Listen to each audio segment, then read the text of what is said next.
They say New York City never sleeps. But that night, the streets felt empty, like the city itself was holding its breath. I'm Samantha.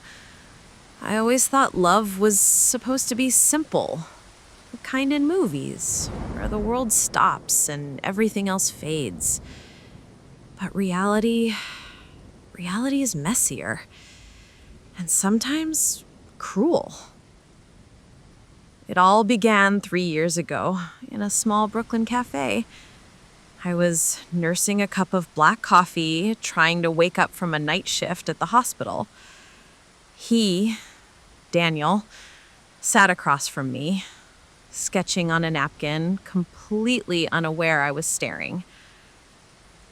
He looked up, smiled, and said, "You look like you're fighting the world on your own." I laughed nervously. "Maybe I am." And just like that, the quiet of the cafe turned electric. We began talking, and before I knew it, I was falling for him.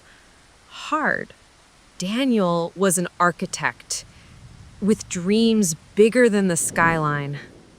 He spoke of buildings that could breathe, of windows that caught sunlight like music.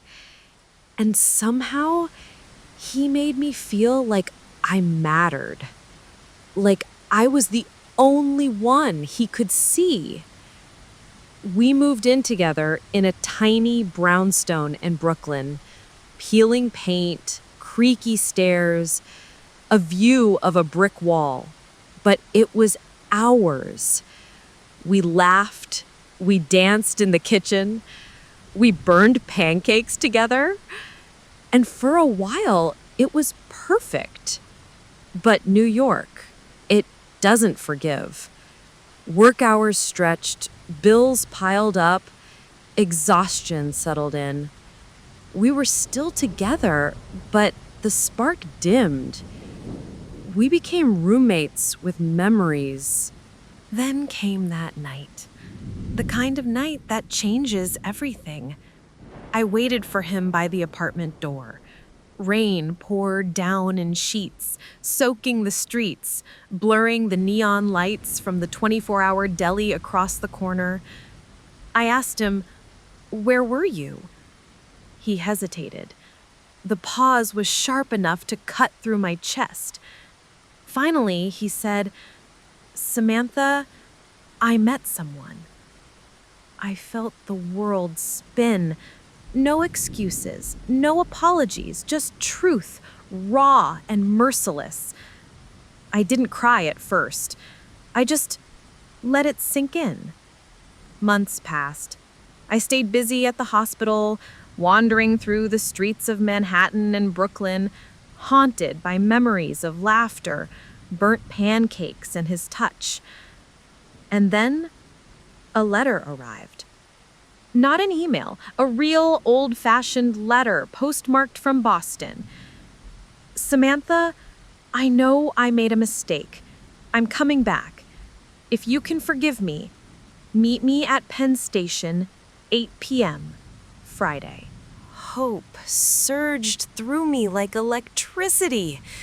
I told myself I wouldn't go, but I did, because love, stupid, fragile love, makes fools of us all. Friday night, Penn Station, cold, wet, chaotic.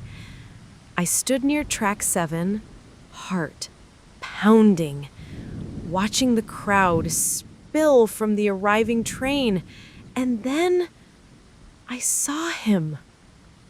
Daniel.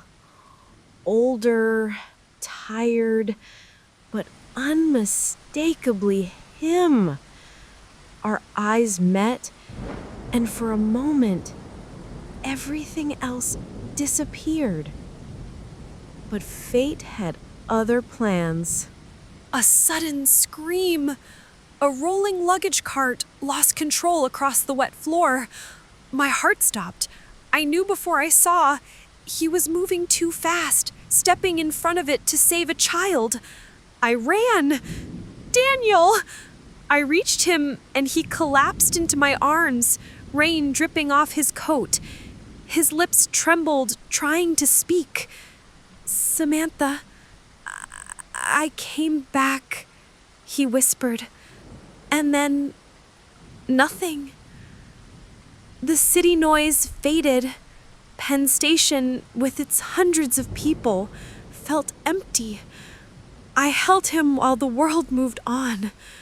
That night, I learned something cruel about love. Sometimes love doesn't get a second chance.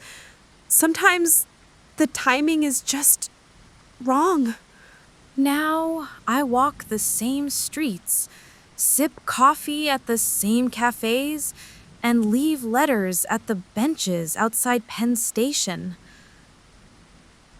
You came back, just not in the way I hoped. They say time heals, but some pain doesn't go away. It just becomes part of the story.